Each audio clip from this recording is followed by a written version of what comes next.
Bless me, YouTube, for I have sinned. It's been several weeks since I last uploaded a video.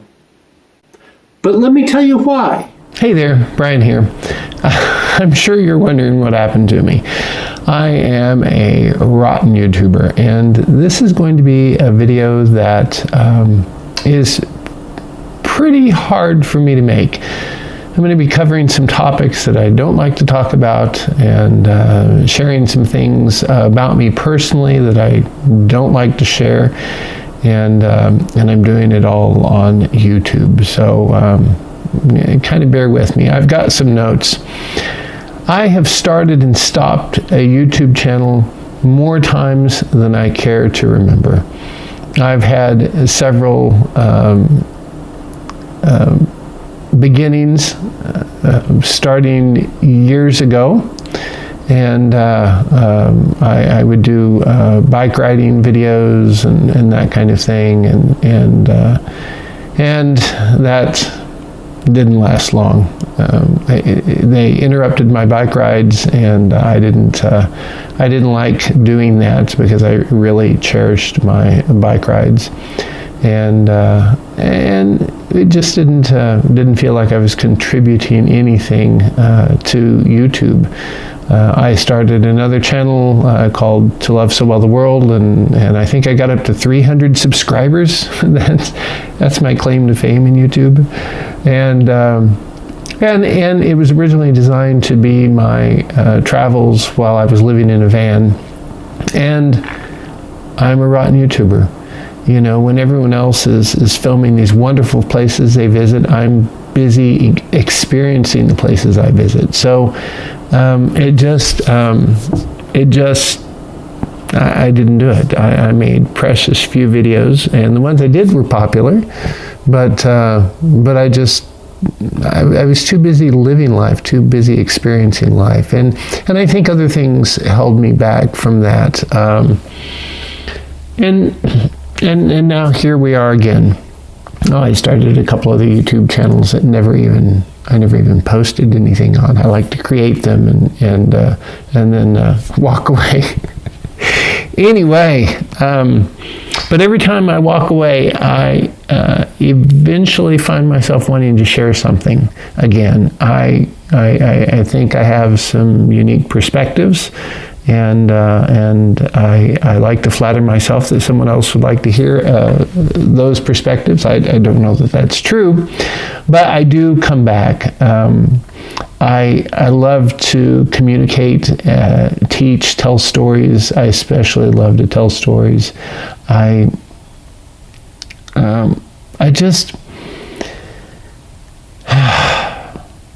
have a problem with all of this. I have a problem. One-on-one, I'm much better. Interesting story real quick. I was in the store, and I had a little kiosk in a mall where I made glass. And these younger people, I'm Gen X, right? And these younger people would come up and start talking to me. And I would tell them stories, you know, usually things that they would share with me would cue something in me, and I would tell them a story, kind of maybe an opportunity to learn something from my walk without preaching to them. And 9 times out of 10, they would say, "Oh, I could listen to you all day long." But I didn't get a lot of work done. And so I love to tell stories. Creating is part of who I am, whether that's creating glass, whether that's painting pictures, whether that's creating sermons for Sunday, whatever that is, that's part of who I am. And I'm trying to get the hang of creating on YouTube, and I'm just doing a rotten job of it. So I hope you can bear with me as I walk through this. So I suffer from the curse of perfection. I have always been a perfectionist, and that's one of my biggest problems with YouTube. And perfectionism often disguises itself as high standards. Like, I just really want something to look good, no mistakes, no stutters, no ums, all of those things. And that's a real problem, because that's not me. That's not the way I speak. It's not the way I do things. I do demand certain standards of myself, like in my glasswork. I demand certain standards of myself in my sermons that I write. But that is not how I communicate pretty much daily. And I've got to realize that sometimes good enough would have served better than not yet perfect, because not yet perfect, I don't upload, and that's a problem. You know, I sit and agonize over videos that 10 people are going to watch anyway, and I end up just not uploading them. I've delayed videos over small details that most viewers wouldn't even notice. Something in the window, something anywhere, something that was wrong on me, or I felt it was wrong on me, or maybe how I was speaking. And that kind of perfectionism will just stifle you. It'll stifle your creativity. And I had to get over that in the glass business. Making blown glass art, that perfection is an illusion.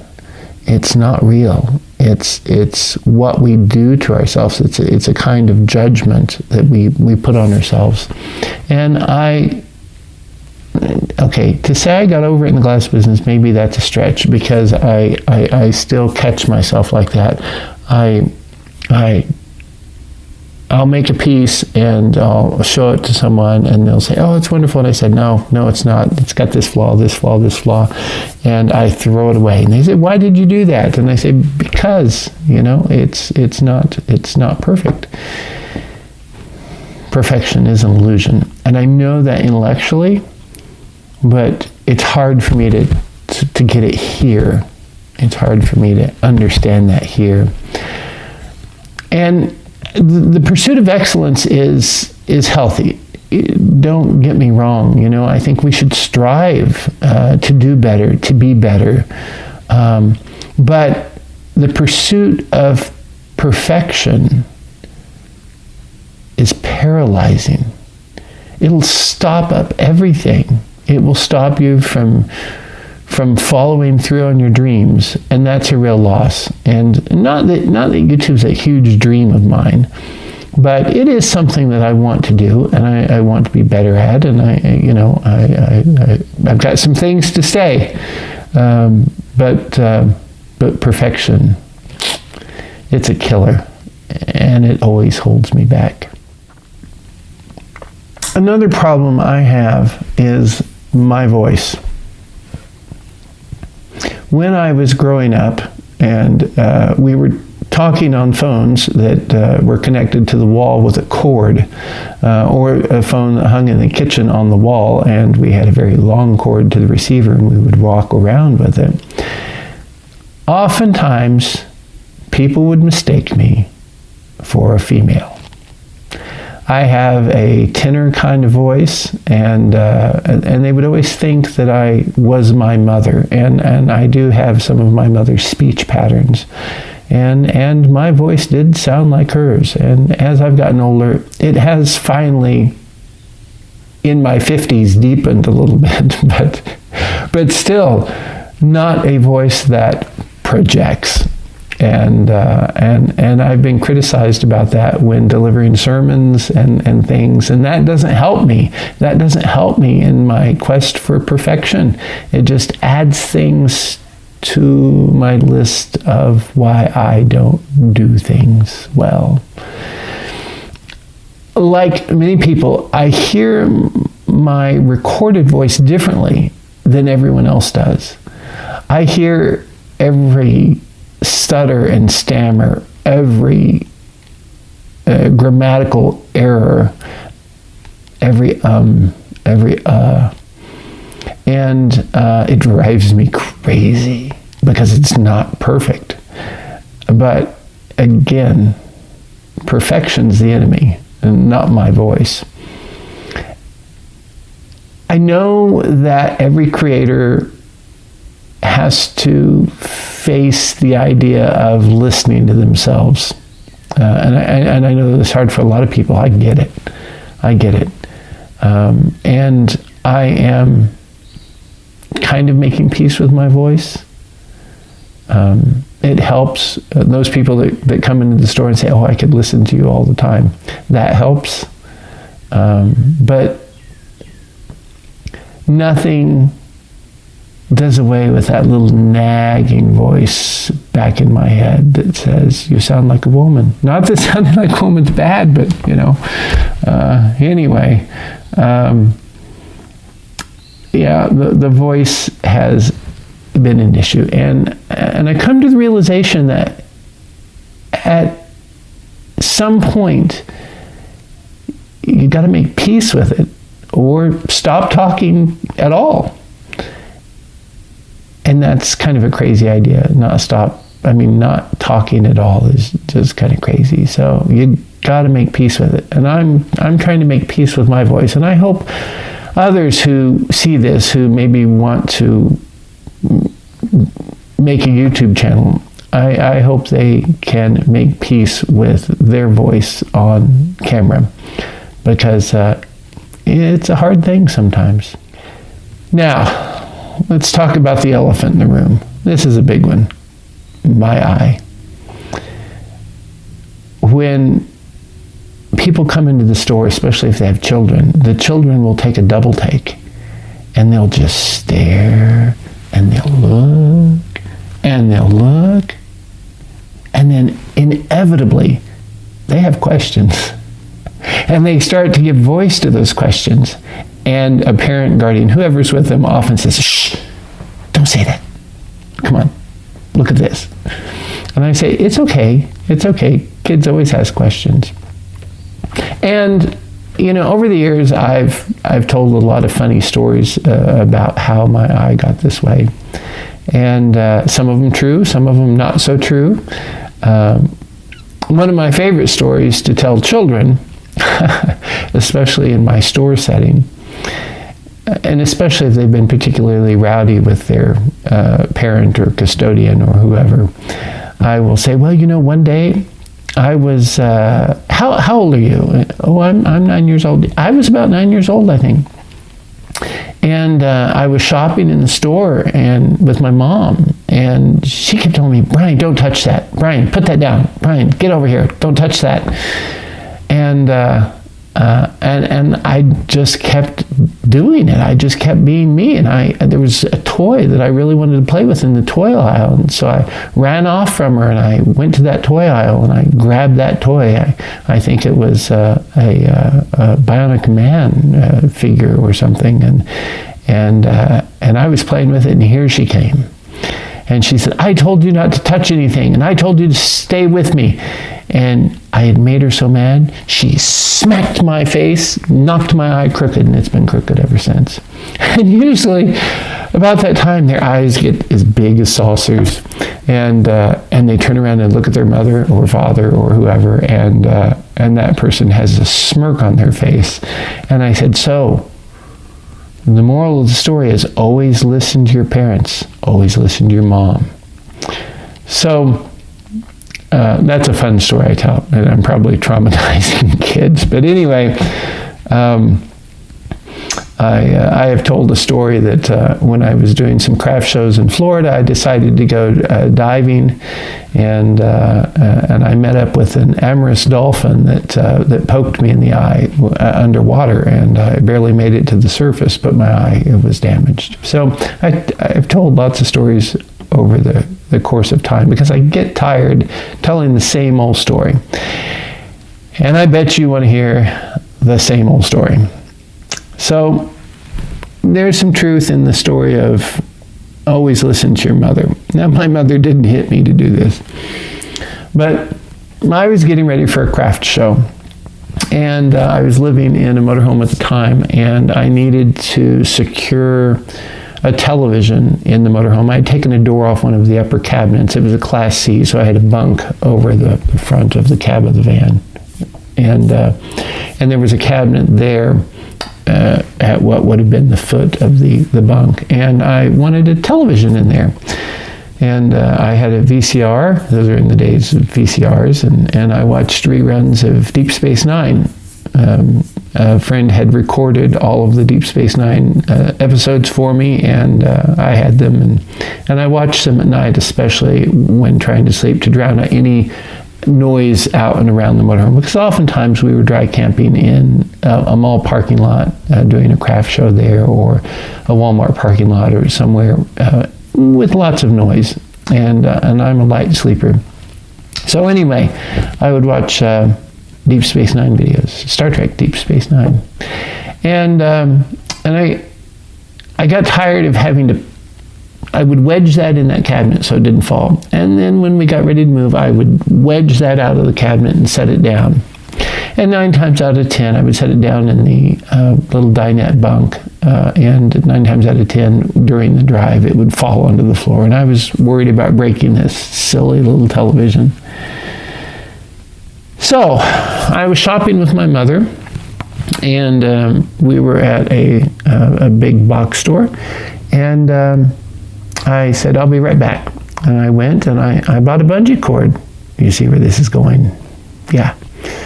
And I went and she said, what'd you get? And I said, I'm getting a bungee cord and to bungee my television into place so I don't have to move it all the time so it doesn't fall on the floor and break. And she said, oh, honey, please don't do that. Those bungee cords, they cause people to go blind. They pop and hit them in the eye. And I said, Mother, I've been using bungee cords now for many years. I know what I'm doing. Famous last words. About 2 hours later, I had attempted to put that television in that cabinet and bungee cord that television, and it was eye level. And I stretched that cord as far as I could, and it gave loose from the hook that I had hooked it into, and it hit my eye. It hit the brow bone and then hit the eye. It bludgeoned the eye, it broke the brow bone. It hit so hard. It bludgeoned the eye, and it ruptured the eye. Vitreous gel started leaking out. That's the gel that makes our eyes round. It split the macula in the back of the eye. It tore away the iris so that it fell down in front of the pupil, which it blew out. So it's just a big open pupil. And blood and vitreous gel started leaking from the eye. It was a nightmare. You know, at first I thought, oh, you know, I saw stars in my eye. And as a kid, I used to push on my eyes and we'd see stars and stuff. Stupid thing to do. Don't do that, kids. Don't do that. And so I thought, oh, well, it'll come back. It'll come back. And it wasn't until I bowed my head just a little bit and blood fell that I knew I was in trouble. And ended up in the emergency room. There's nothing they could do. And they sent me to an eye surgeon. And one of the most educated people in the country on the macula, which is the back of the eye. And so I lost vision in the eye. I can see light and shapes, but it does not track because I don't use it. So and it was my primary eye. This eye was not. This eye had perfect vision. This eye did not. But now this has become my dominant eye. And so this one, because it's not being used, it just tracks off. And on YouTube, bringing this back full circle, that bothers me. You know, not that any of you say anything, because not enough of you watch my videos to say anything, but the fact that I know you're thinking it. I know you're thinking on the other end of the screen, what happened to his eye? And I'm very self-conscious of it. I've learned to live with children. That's been a grace for me to understand their curiosity, but almost everyone always asks. And so that's a problem. That's a problem with making YouTube videos, and the camera magnifies my insecurities. It magnifies my insecurities over my voice. It magnifies my insecurities over my eye. A friend suggested wearing a patch. I don't like that. I thought about getting some glasses and a darker lens and a lighter lens, and I don't like that because I don't like to wear glasses all the time. And so I've got to slowly get over it. One of the things I've done on YouTube is to try and change the angle at which I'm shooting the pictures so that it doesn't get the eye so much. I try to focus on aligning my eye, which I can to some extent, just like right now. But it requires extreme concentration, and it requires taking my good eye out of focus to do it. I don't know, there's probably a muscular reason for that, but I don't know. So I've tried doing, I love doing voiceovers, except that I don't like my voice, but at least you don't see my face. So the thing that is true on YouTube, and listen up everyone who has problems like me,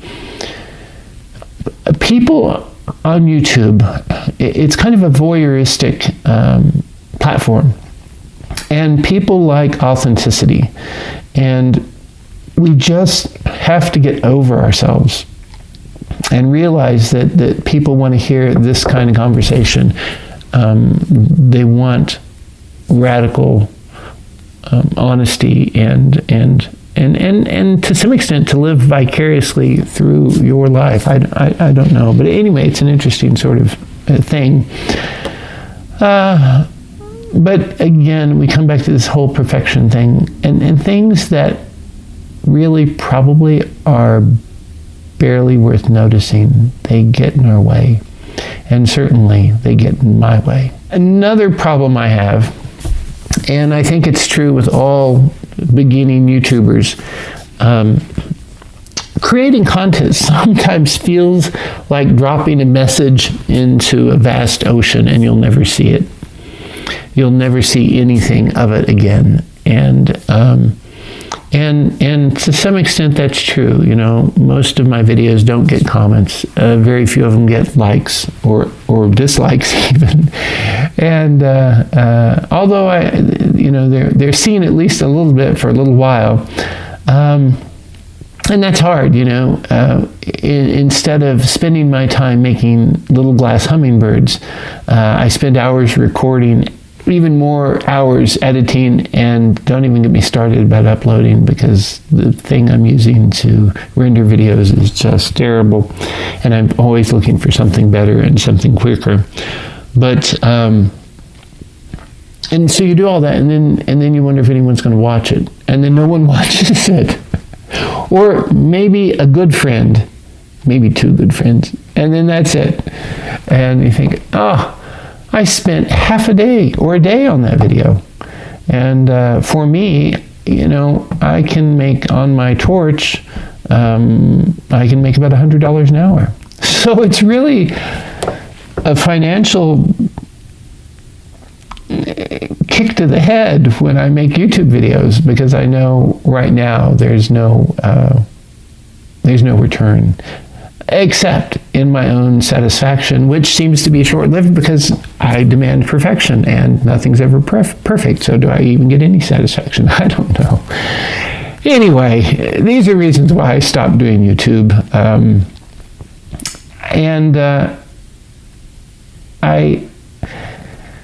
I think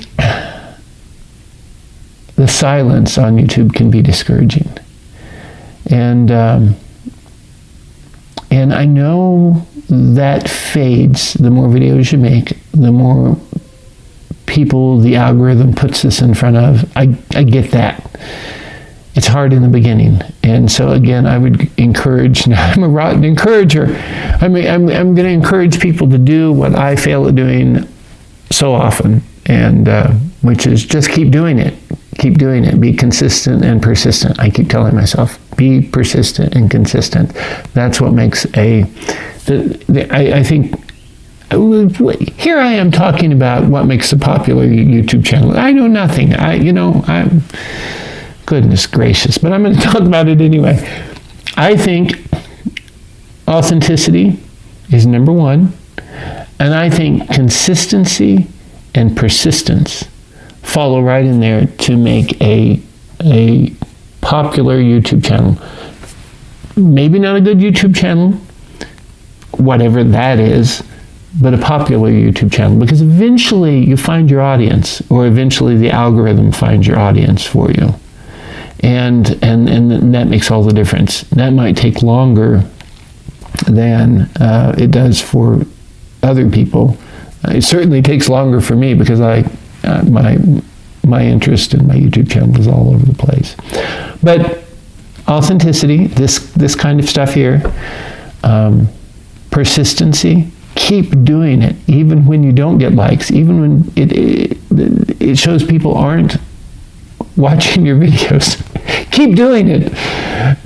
And consistency. Do it at a consistent time, every time.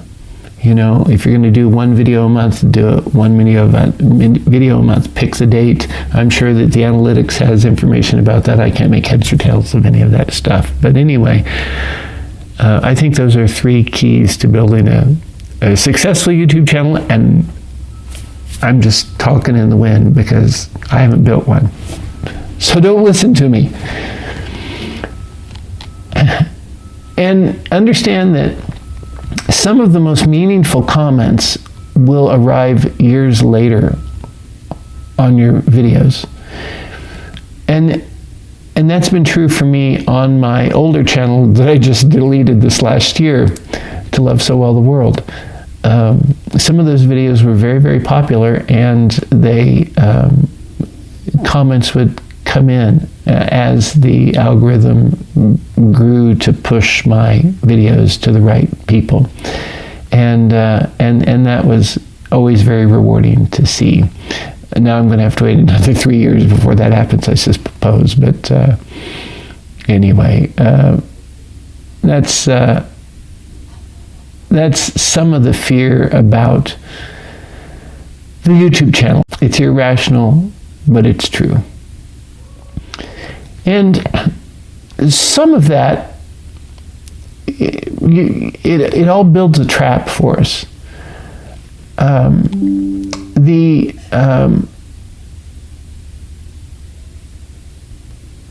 It's easy to confuse views with value.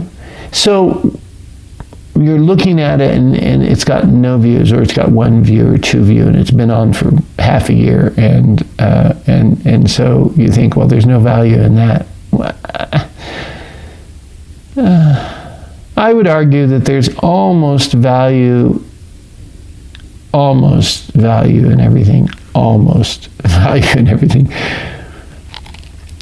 to someone,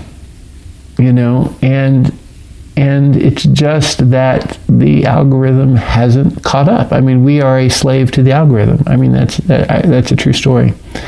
And so don't think that what you're doing doesn't have value, because it does. Okay? A video watched by 1 person and it changes something in their life for the better, that's worth it. A video watched by 10 people, for me, that's a miracle. If it changes something in their life for the better, that's wonderful. And we've got to think small, especially in the beginning. And the other thing is, we don't know what we don't know. We don't know how our video influences people, how it encourages people, because they don't always comment. They don't always like and share it. You don't know. You don't know what you don't know. And so just have faith that it's valuable for someone. So I'm a Gen Xer, okay? And we were raised to be very self-reliant. We, as a generation, tend not to promote ourselves very well, I think. I never have. You know, I keep my head down and do my work. You know, I keep my head down and make little glass hummingbirds on the torch. And I don't promote my business the way I should. You know, it has a YouTube. No, it doesn't have a YouTube. No, it doesn't have a YouTube channel. I deleted that one. I had a YouTube channel for the glass shop, but I deleted it. But I have a Facebook page with it, and I don't even post pictures of what I create because I'm just not. I don't do a lot of that kind of stuff. I do a lot of promotion for the church, but I don't do a lot of self-promotion. And I think that comes with being a Gen X kind of person. Self-promotion for me feels awkward and feels like me beating my chest like Tarzan or something. And for me, there's a lingering sense that if the work's good enough, it'll speak for itself. And people will find it, they'll like it, they'll respond to it. And so I don't do a lot of self-promotion, and I think that's part of being very self-reliant as a Gen Xer, and I'm trying to get over that. I'm trying to understand that promotion is not necessarily a bad thing as long as it doesn't become ego, and I guess there's always ego, but as long as it doesn't come destructively so, let's put it that way. I really am working at being more consistent, not because of fame or anything, not really because I'm chasing numbers, but because I'm trying to develop a discipline in my life. I've developed a good discipline in my prayer life. I've developed a good discipline in my church life. I've got a pretty good discipline in my glass blowing life, and I'm trying to develop a discipline in the YouTube video, but making YouTube videos. But that's a little harder kind of discipline for me to make, or at least it seems it's been that way. I like consistency myself, and I have not been consistent, and that just adds another level of my disgruntledness, and that keeps me from doing it. What have I learned? What have we learned in this video? What have I learned in this video? Done is often better than perfect. Just do it. Just do it. Don't wait to be perfect. Authenticity beats polish. In this world of AI and everything else, people are looking for authenticity. So be yourself. Sit down and bare yourself to the camera and hope for the best. Remember that small audiences matter. Even one. If you can touch one life and change it for the better, or give them information they didn't have before, I think that there's a worth there. Consistency and persistency, that compounds over time.